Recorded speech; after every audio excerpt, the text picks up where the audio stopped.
Shalom, ya berjumpa lagi dengan kami.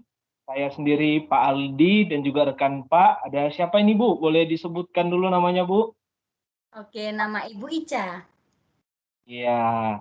Nah, bagaimana kabar kalian semua? Bapak dan Ibu harap kalian tetap dalam keadaan sehat. Juga mengingatkan tetap memperhatikan protokol, jaga kesehatan, lingkungan juga penting. Nah, kira-kira Bu, hari ini kita belajar apa sih Bu? Oke Pak, jadi hari ini kita akan belajar tentang perubahan lingkungan. Nah, di dalam perubahan lingkungan itu nanti kita akan belajar tentang pencemaran lingkungan yang mungkin seringkali Pak kita jumpai di sekitar kita. Wah, cukup menarik ya, Bu, dan cukup familiar di keadaan kita ya, karena bisa kita lihat di sekitar kita sendiri. Betul sekali. Oke. Nah, dalam hal pembelajaran kita hari ini ada beberapa bagian yang akan kita lalui bersama. Ada pembukaan, kemudian juga nanti ada materi, dan ada beberapa contoh studi kasus. Nah, kita langsung saja lanjut ya, Bu. Oke Pak. Oke. Nah, hari ini sebelum kita masuk pada materi, terlebih dahulu Bapak dan Ibu punya ya kata-kata motivasi lah untuk kita semua. Nah, kiranya kita semua sadar kalau apa dan bagaimana kita melakukan sesuatu di hari ini, pasti kita akan menuai hal yang sama dengan apa yang kita lakukan di kemudian hari. Nah, jadi Bapak harap dalam kehidupan kita, kita selalu mengusahakan yang terbaik. Nah, kira-kira Bu, tujuan pembelajaran kita hari ini apa saja ya Bu? Oke, Ibu akan bacakan tujuan pembelajaran kita pada hari ini ya Pak. Yang Ya, pertama adalah siswa mampu menguraikan pemahamannya mengenai pemanasan global, penipisan lapisan ozon, dan efek rumah kaca. Lalu yang kedua, mampu memberikan solusi konkret untuk mengatasi masalah perubahan lingkungan. Lalu yang ketiga, mampu menganalisis data perubahan lingkungan, penyebab-penyebabnya, dan dampaknya bagi kehidupan. Nah, ini adalah 3 tujuan pembelajaran yang akan kita capai pada hari ini. oke. Jadi demikian Bapak harap kita semua bisa bersemangat ya mengikuti materi. Nah, langsung saja masuk pada materi pertemuan hari ini, yaitu kita akan membahas dua topik, yaitu yang pertama tentang perubahan lingkungan dan yang kedua tentang pencemaran lingkungan. Nah, kira-kira apa sih perubahan lingkungan itu dan apa itu pencemaran lingkungan? Nah, kita langsung saja masuk pada topik yang pertama yaitu perubahan lingkungan.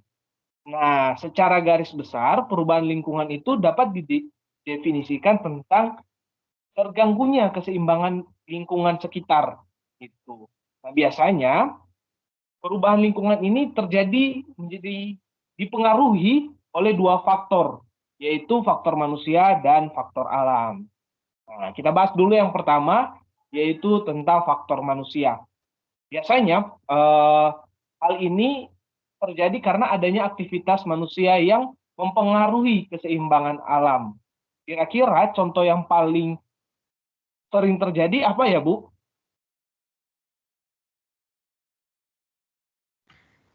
Nah, kalau misalnya perubahan lingkungan yang terjadi karena alam, itu ada letusan gunung. Nah, lalu yang terjadi karena manusia itu mungkin ada pembakaran hutan. Betul nggak Pak Aldi? Ya, betul, Bu. Nah, secara garis besarnya bisa dijelaskan yang sering terjadi di lingkungan kita yaitu penebangan-penebangan hutan secara liar. Nah, tujuannya apa sih? Kebanyakan tuh alasannya tujuan untuk pengembangan pertanian dan juga pengembangan atau perluasan pemukiman. Nah, hal-hal ini menimbulkan berbagai macam dampak pengaruh seperti mengganggu fungsi dari penahan air, kemudian mengakibatkan banjir dan erosi, kemudian hewan liar mulai masuk nih ke pemukiman warga setempat, meningkatnya suhu lingkungan, dan juga banyak terganggunya keanekaragaman hayati yang lainnya. Seperti itu. Jadi itulah dampak-dampaknya. Wah, luar biasa sekali ya Pak Aldi ya. Ternyata perubahan lingkungan itu sangat mempengaruhi keadaan sekitar kita. Nah, Betul. saya mau tanya nih Pak Aldi, kenapa Ya. ya kira-kira dari penebangan-penebangan pohon kok bisa ya bikin suhu lingkungan itu menjadi panas, bahkan bisa banjir. Nah, kenapa tuh Pak? Nah, kenapa ya? Ini menarik loh, karena sering terjadi, tapi kita lupa kenapa ya bisa memberikan dampak seperti itu.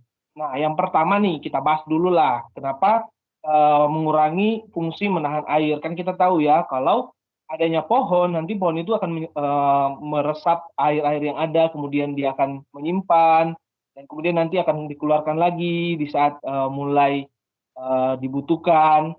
Nah, ketika pohon-pohon ditebang, otomatis ketika hujan turun, tidak ada lagi yang menyerap air hujan. Nah, itu berkaitan sama faktor dampak yang kedua, yaitu banjir dan erosi. Karena tidak ada lagi yang menahan air ketika hujan, maka bisalah terjadi peristiwa-peristiwa bencana alam seperti banjir. Bahkan tanah longsor juga bisa terjadi karena hujan yang turun membasahi permukaan tanah karena tidak ada akar dari pohon-pohon yang menyerap dan juga menahan tanah tersebut, ya terjadilah peristiwa banjir dan juga tanah longsor. Kemudian suhu nih, kenapa ya kira-kira? Nah, ini erat kaitannya sama proses biogeokimia. Di mana kalian sudah pelajari ya di pertemuan-pertemuan sebelumnya bahwa ada namanya CO2, O2, hasil respirasi dan sebagainya. Nah, ketika pohon-pohon ditebang dan lingkungan kekurangan pohon, maka akan cenderung lebih banyak kandungan CO2 di permukaan atau di udara dan kandungan O2-nya semakin menipis. Nanti itu ada kaitannya sama studi kasus yang akan kita bahas hari ini. Selain itu juga secara simpel hal itu bisa terjadi suhu yang meningkat. Cobalah kita bayangkan ketika kita berdiri di lingkungan yang tidak ada pohon nih, sedangkan cuacanya lagi terik-teriknya, otomatis tempat untuk berteduh jadi cukup kurang. Jadi seperti itu Bu, kenapa dampak-dampaknya bisa bermunculan. Wah, berarti kita nggak boleh nebang pohon sembarangan ya, Pak ya. Kita harus menjaga, melestarikan pohon-pohon ya, Pak ya, mungkin. Iya betul, karena kita sendiri kan diberikan mandat ya untuk menjaga lingkungan yang ada. Nah kita lanjut ya Bu ke materi yang selanjutnya atau bagian selanjutnya. Lanjut, Pak. Oke, kita lanjut. Nah, yang berikutnya itu perubahan lingkungan yang terjadi karena faktor alam. Seperti yang tadi sudah sempat disinggung oleh Bu Ica bahwa salah satunya adalah peristiwa-peristiwa yang, wah kita kalau lihat itu ada rasa kagum tapi juga ada rasa khawatir ketika melihat peristiwa tersebut. Nah, biasanya ini terjadi karena adanya bencana-bencana alam. Seperti ada peristiwa gunung meletus ya. Kalau kita lihat kan seperti kembang api raksasa yang wah, sangat merekah warnanya, tapi juga khawatir gitu. Kemudian ada kebakaran hutan dan juga gempa bumi. Nah, kira-kira nih, Bu Ica, apakah kebakaran hutan itu tidak bisa disebabkan oleh gangguan manusia juga, Bu? Tentu saja bisa. Nah, salah satu contohnya apa sih yang bisa menyebabkan kebakaran hutan? Membuang puntung rokok, itu juga bisa menyebabkan kebakaran loh, Pak. Hati-hati. Jadi, ketika kita ingin bermain api, kita harus melihat kondisi sekitar kita bagaimana. Begitu, Pak Aldi. Iya, atau mungkin ada yang suka camping ya Bu ya, terus mereka buat api gitu kan, sekedar untuk menghangatkan tubuh, tapi setelah tidak dibutuhkan lagi mereka lupa untuk mematikannya secara baik. Jadi masih ada bara-baranya kemudian memercik api, betul sekali ya Bu. Jadi Betul sekali. bencana alam, iya, kebakaran hutan juga ini bisa dipengaruhi oleh tindakan-tindakan dari manusia. Jadi tidak murni daripada peristiwa alam seperti itu. Nah, kita lanjut. Nah, setelah kita bahas tentang perubahan lingkungan, kita masuk pada materi yang lanjutan yaitu pencemaran lingkungan. Nah, kira-kira pencemaran lingkungan apa sih? Nah, pencemaran lingkungan ini sering juga disebut sebagai polusi, ya. Nanti pasti ketika dengar kata polusi, anak-anak semua sudah familiar, oh ada polusi udara dan sebagainya. Nanti itu akan kita bahas. Nah, biasanya pencemaran lingkungan ini adalah suatu peristiwa di mana masuk atau dimasukkannya makhluk hidup ataupun zat, ataupun energi, dan komponen lainnya dalam suatu lingkungan. Nah, kira-kira kita mengandaikan ya, kita berada di kelas, ruang kelas seperti itu ya. Terus tiba-tiba ada anak kelas lain yang masuk ke kelas kita seperti itu. Apakah itu menyebabkan polusi atau pencemaran lingkungan? Ya, belum tentu ya, karena ada penjelasan selanjutnya, yaitu suatu peristiwa dikatakan pencemaran lingkungan apabila lingkungan itu sudah tidak bisa berperan dengan baik atau tidak kurang berperan dengan baik sebagaimana seharusnya. Seperti itu. Jadi ketika lingkungan itu tidak berfungsi sebagaimana mestinya, maka itulah kita bisa katakan telah terjadi pencemaran lingkungan. Nah, kira-kira Bu, apakah semua zat yang masuk itu dapat dikatakan atau dapat menyebabkan pencemaran lingkungan atau seperti apa ya Bu? Oke, jadi tidak semua zat, tidak semua komponen ataupun makhluk hidup yang ada di sekitar kita atau mungkin yang sering kita jumpai itu menjadi zat pencemar ya. Zat atau komponen itu bisa dikatakan menjadi zat pencemar atau polutan ketika kadarnya melebihi jumlah normal atau jumlah yang seharusnya ada. Nah, di PowerPoint ada ya Bapak ya, kelihatan ya contohnya. Nah, CO2. Nah, apa Pak Aldi CO2? Karbon dioksida Bu. Betul sekali. Jadi karbon dioksida itu ternyata juga bermanfaat bagi tumbuhan ya Pak Aldi ya. Tapi ada kadarnya. Nah, di sini dicontoh kami sebutkan kadar bagi tumbuhan itu 0,003%. Akan menjadi polutan ketika karbon dioksida itu melebihi 0,003%, sehingga itu akan menjadi polutan bagi tumbuhan itu sendiri. Begitu Pak Aldi.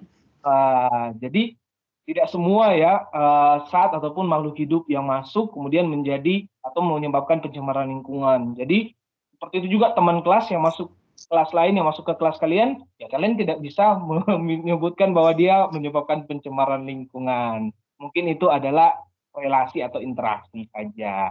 Nah, ada banyak contoh-contoh lainnya juga. Nanti kalian akan lebih mempelajari lebih lanjut ketika nantinya kalian akan mengerjakan studi kasus. Oke, kira-kira pencemaran lingkungan itu dikelompokkan menjadi apa saja ya, Bu? Oke, jadi untuk pencemaran lingkungan itu dikelompokkan menjadi 4. Ada pencemaran air, pencemaran udara, pencemaran tanah, dan bahkan ada loh Pak, pencemaran suara nih Pak, yang sering kita dengarkan. Itu bisa menyebabkan pencemaran juga ternyata Pak. Wah, menarik ya. Berarti orang karaokean juga bisa menyebabkan pencemaran udara ya, Bu? Nah, seperti yang sudah kita pelajari sebelumnya ya Pak, bahwa bisa dikatakan pencemaran ketika melebihi kadar Kadar seharusnya atau kadar normal. normalnya, begitu. Ini menarik ya, Bu, untuk kita pelajari lebih lanjut. Betul Pak, jadi kita akan bahas satu persatu nih Pak, dimulai dari pencemaran udara.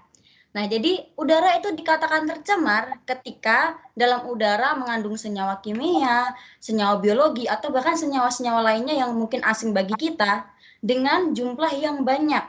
Nah, sehingga itu bisa mengganggu kesehatan. Bukan hanya kesehatan bagi kita manusia, tapi juga mungkin makhluk hidup lainnya, seperti hewan, bahkan tumbuhan juga. Nah, pencemaran udara ini dibedakan menjadi 2, Pak Ali.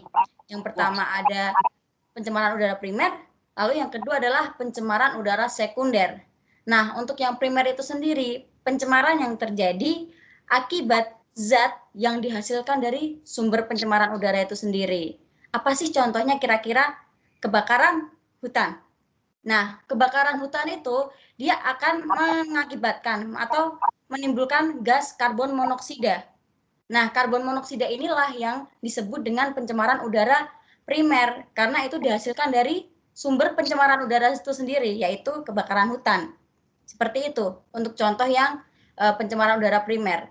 Lalu untuk pencemaran udara sekunder, itu senyawa hasil reaksi dari polutan udara primer. Nah, contohnya adalah pembentukan ozon. Ozon itu hasil reaksi dari beberapa senyawa yang berada di udara. Nah, hasil dari reaksi itulah yang membentuk ozon. Maka, ozon ini dapat dikatakan sebagai pencemaran udara sekunder. Nah, itu adalah perbedaan primer dan sekunder. Nah, penyebab-penyebabnya sendiri itu sama seperti perubahan lingkungan disebabkan oleh manusia dan alam. Nah, untuk manusia sendiri itu bisa disebabkan dari asap pembakaran, asap industri atau pabrik-pabrik industri, asap rokok, dan masih banyak lainnya yang mungkin sering sekali ya kita jumpai ya Pak Aldi ya. Lalu yang kedua itu disebabkan oleh alam. Nah, seperti yang tadi sudah kita pelajari sebelumnya bahwa dari alam itu bisa gunung-gunung meletus, vulkanik, dan kebakaran hutan. Yang tadi juga sudah kita pelajari di mana kebakaran hutan ini bisa disebabkan oleh manusia juga ya Pak Aldi ya. betul, Oke, Bu. boleh lanjut. Nah, di sini ada contoh-contoh zat atau senyawa yang itu bisa menyebabkan pencemaran udara. Yang pertama ada H2S. H2S itu hidrogen sulfida. Ini berbahaya loh Pak, buat kita Pak, manusia, buat hewan, juga tumbuhan. Kenapa? Karena dia bersifat racun. Dan hidrogen sulfida ini biasanya dihasilkan dari gunung-gunung yang meletus, vulkanik, berada di kawasan gunung, dan juga hasil pembakaran minyak bumi. Makanya ini juga dapat menyebabkan pencemaran udara. Lalu yang kedua ada karbon dioksida. Nah, karbon dioksida ini dapat menjadi pencemaran ketika melebihi kadar yang seharusnya, seperti contoh pada tumbuhan tadi. Nah, karbon dioksida ini tidak berwarna dan tidak berbau. Dan itu mungkin sering sekali ya Pak kita hirup ya Pak. Iya, sepertinya paling sering justru Bu sekarang. Betul. Nah itu, ketika itu melebihi kadar yang seharusnya, itu akan menjadi pencemaran udara. Dan ini biasanya hasil pembakaran dari kendaraan bermesin tuh, yang knalpotnya suka ada asap-asapnya itu Pak. Nah, Iya. itu juga menimbulkan karbon dioksida. Lalu yang ketiga ada SO2 dan NO2. SO2 dan NO2 ini ada sulfur dioksida dan nitrogen dioksida. Ini adalah partikel cair yang membentuk awan di dekat tanah dan itu bisa mengganggu pernafasan kita, manusia. Nah, dampaknya yang terjadi adalah kualitas udara menjadi menurun. Ya kan Pak, sejak kapan ada pencemaran udara, kualitas udara malah menaik? Itu sangat tidak mungkin ya Pak Aldi ya. Iya, itu bukan Otomatis, pencemaran lagi, Bu. nah betul, otomatis kualitas udara kita akan menurun karena membahayakan bagi manusia, bahkan bagi makhluk hidup lainnya. Lalu dampak yang kedua itu ada hujan asam akibat letusan vulkanik. Nah, lalu yang ketiga nih Pak, yang mengkhawatirkan efek rumah kaca. Itu mengkhawatirkan bagi bumi kita ya Pak Aldi ya. Iya, betul sekali. Nah, kira-kira efek rumah kaca itu apa ya? Nah, penasaran nanti itu kalian akan bahas di bagian berikutnya, yaitu contoh dari kasus, nanti kalian juga akan memperdalamnya. Ya kan, Bu? Betul sekali Pak Aldi. Jadi kita akan belajar bersama-sama nanti ya Pak ya. Betul, Bu. Oke, lanjut Pak. Nah, kita akan masuk ke pencemaran tanah. Ternyata tanah juga bisa tercemar loh ya. Hati-hati. Nah, tanah itu bisa dikatakan tercemar ketika tanah itu mengandung senyawa kimia dalam jumlah banyak. Nah, di sini pencemaran tanah itu juga ada dua jenis. Ada biodegradable dan non-biodegradable. Yang biodegradable itu merupakan polutan tanah yang dapat diuraikan, seperti kertas, sisa-sisa makanan, dan sampah-sampah dedaunan. Lalu untuk yang non biodegradable itu polutan tanah yang sulit untuk diuraikan atau bahkan mungkin bisa tidak terurai. Contohnya itu ada gelas kaca, plastik, pestisida, dan logam toksik. Nah, di sini siapa yang sering buang sampah sembarangan, terutama plastik? Nah, Ah, itu berhati-hati ya, karena plastik itu sulit ya Pak untuk diuraikan, betul, butuh Bu. waktu yang lama, bahkan bertahun-tahun untuk plastik itu dapat terurai. Betul, Nah, Bu. kalau kita terus-terusan membuang sampah plastik, apa yang terjadi? Seperti Itu pada akan gambar. menjadikan polutan bagi tanah ya Pak ya. Ya, betul, Nah, Bu. itu juga akan berbahaya bagi makhluk hidup. Betul Pak Aldi? Betul sekali, Bu. Sangat betul. Oke, nah sumber-sumbernya dari mana? Itu ada dari komersial, polutan dari sisa rumah tangga atau masyarakat. Lalu yang kedua itu dari industri, pabrik-pabrik industri yang menghasilkan bahan-bahan kimia dan lainnya. Lalu yang ketiga, pertanian. Itu penggunaan obat hama atau yang sering kita pakai mungkin ya Pak ya, pestisida.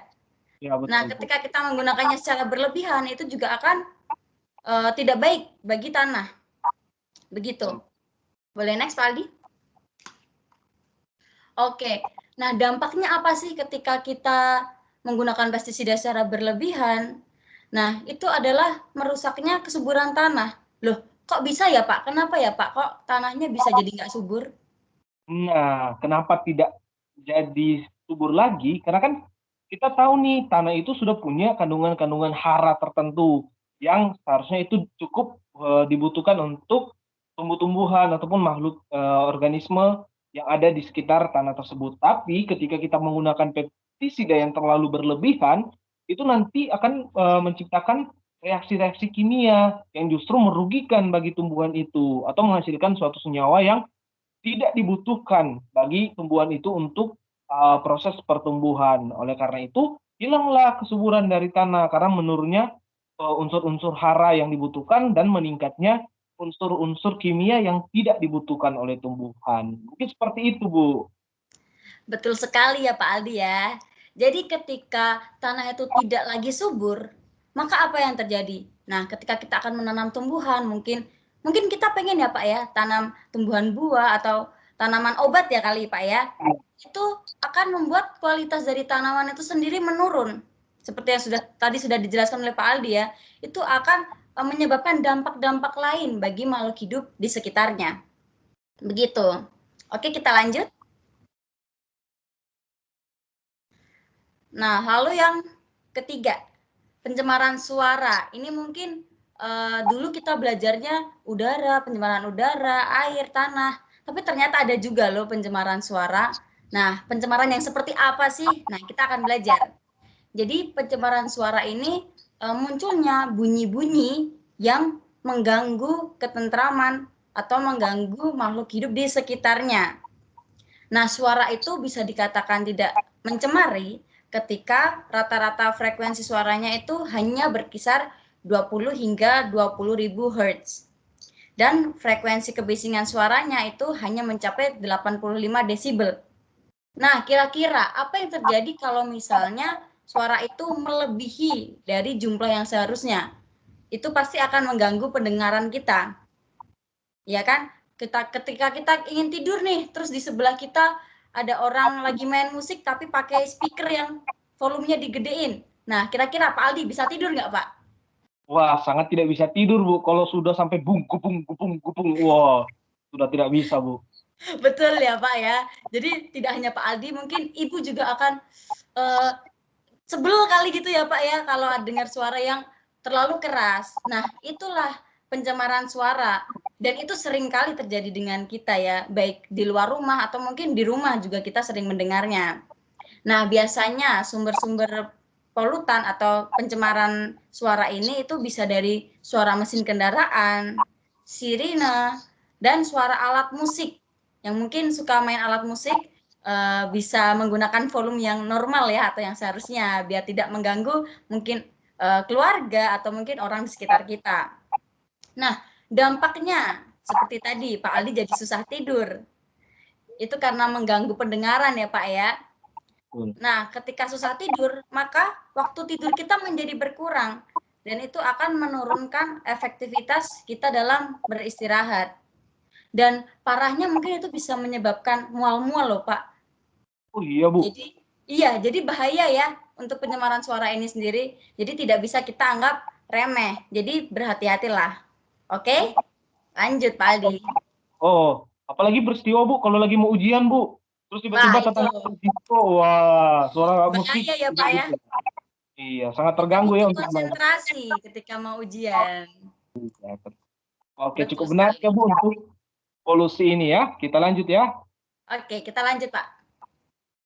Nah, yang terakhir ada tentang pencemaran air. Mungkin ini yang sering sekali kita jumpai atau bahkan kita yang menyebabkan air menjadi tercemar. Nah, air ini menjadi tercemar ketika adanya kandungan-kandungan berbahaya dalam air. Tidak hanya kandungan kimia ya, mungkin seperti kita membuang sampah plastik ke air, membuang kaleng-kaleng minuman.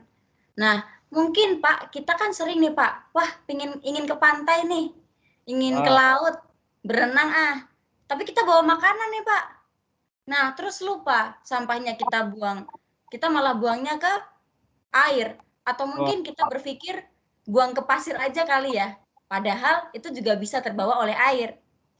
Nah, jadi kita harus berhati-hati.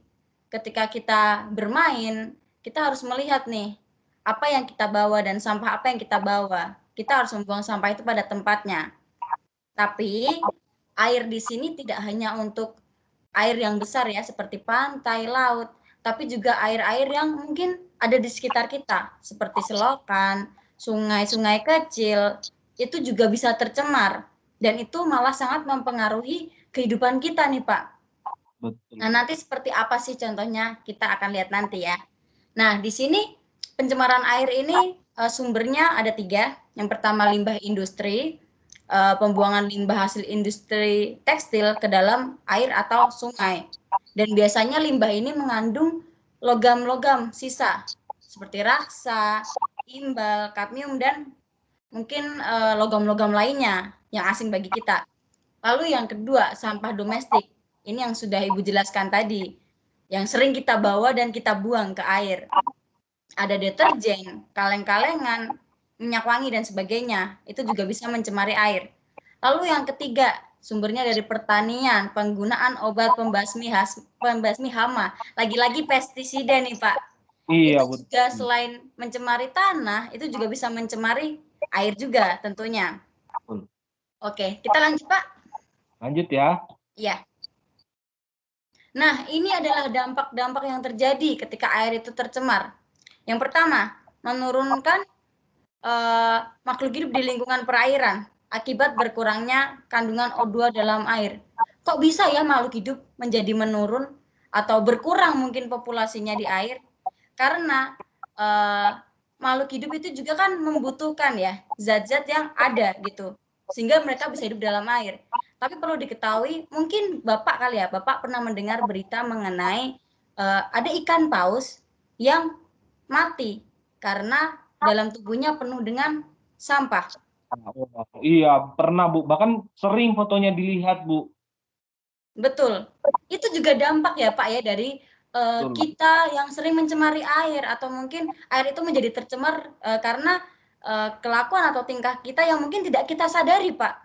Betul. Yang mungkin sering membuang sampah sembarangan, itu juga berdampak ya Pak ternyata untuk makhluk hidup yang tinggal di air. Dan itulah yang menyebabkan populasi makhluk hidup yang ada di air itu berkurang. Seperti itu. Lalu dampak yang kedua adalah permasalahan kesehatan akibat kontaminasi timbal dalam air yang mengakibatkan itu tidak bisa dikonsumsi oleh manusia.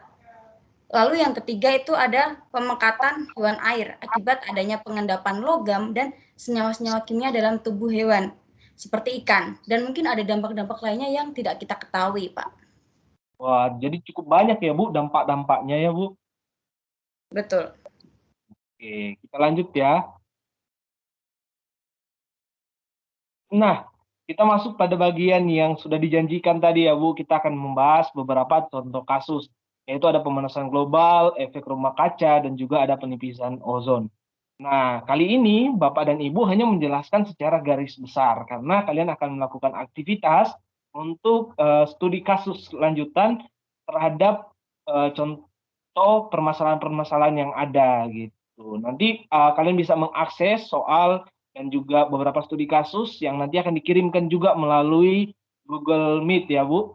Nanti Betul. atau Google Classroom, mohon maaf, Google Classroom nanti kalian bisa akses di situ. Nah, kita bahas secara garis besarnya dulu yang pertama, yaitu tentang pemanasan global.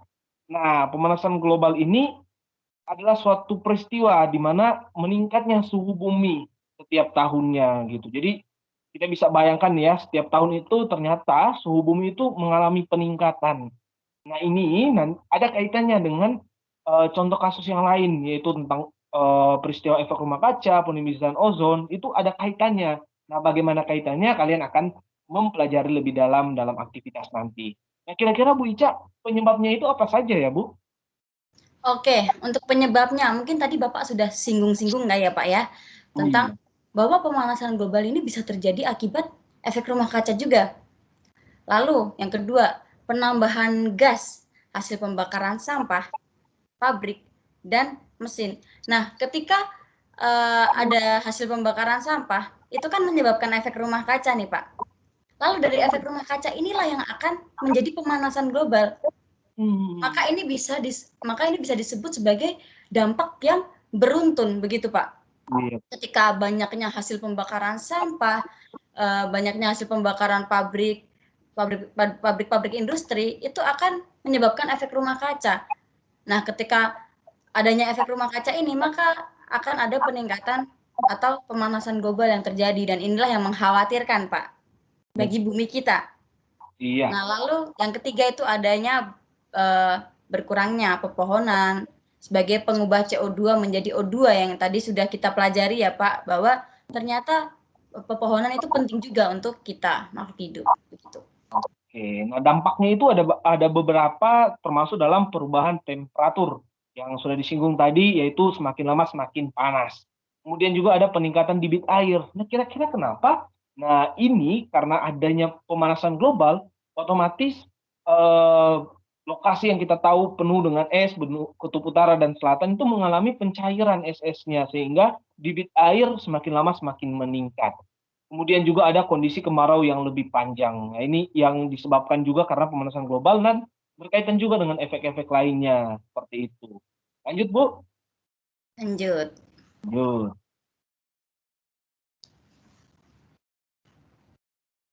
Nah, yang berikutnya itu ada efek rumah kaca. Nah, kira-kira efek rumah kaca ini seperti apa ya, Bu Ica? Oke, efek rumah kaca ini pengertiannya terperangkapnya radiasi matahari di atmosfer bumi. Nah, ini tadi yang sudah dijelaskan sebelumnya, mungkin Bapak juga sudah singgung mengenai penebalan atau penumpukan gas-gas atau senyawa-senyawa yang ada di bumi, begitu Pak. Jadi inilah yang menyebabkan efek rumah kaca itu terjadi. Oke, nah efek rumah kaca juga ini ya erat kaitannya dengan peristiwa lainnya seperti pemanasan global, sehingga dampaknya juga mirip-mirip, yaitu suhu permukaan bumi yang meningkat, mencairnya es di bagian kutub utara dan selatan, kemudian meningkatnya debit air. Jadi berkaitan erat.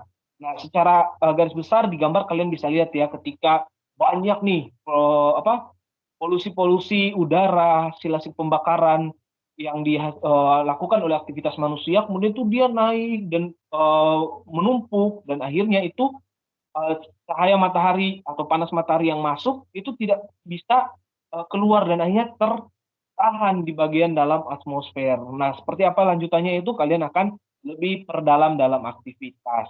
Nah, contoh kasus yang ketiga yaitu tentang peristiwa penipisan ozon, di mana penipisan ozon ini adalah menipisnya lapisan-lapisan ozon akibat gas polutan.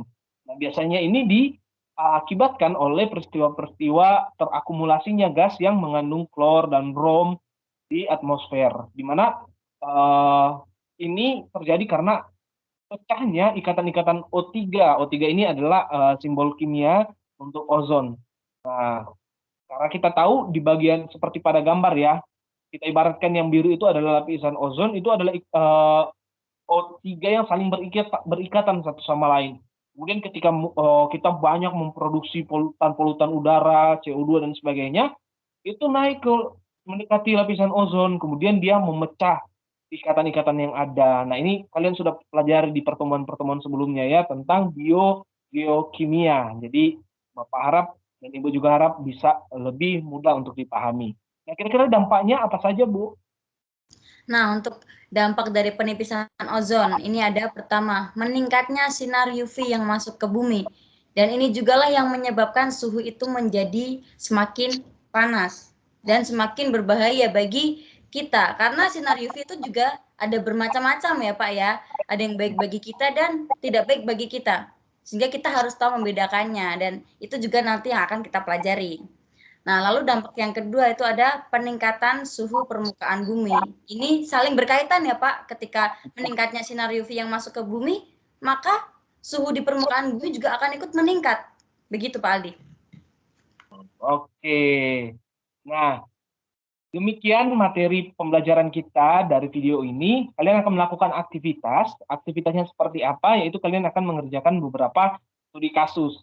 Nanti kalian bisa akses itu dalam file yang akan dikirimkan di Google Classroom.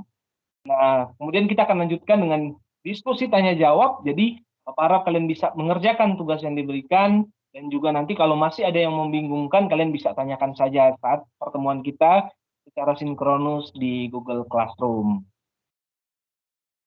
Ada lagi yang mau disampaikan, Bu Ica? Sudah cukup Pak Aldi, mungkin pertemuan kita sampai di sini saja. Terima kasih sebelumnya. Semoga tetap terjaga ya untuk mendengarkan materi dari Bapak dan Ibu. Dan terus semangat belajarnya, meskipun secara online ya Pak ya, tapi kita tetap harus semangat dalam belajar. Oke, segitu aja Pak Aldi. Oke. Terima kasih, Tuhan Yesus memberkati. Sampai jumpa di kelas sinkronus nanti. Dadah. Dadah, sampai jumpa.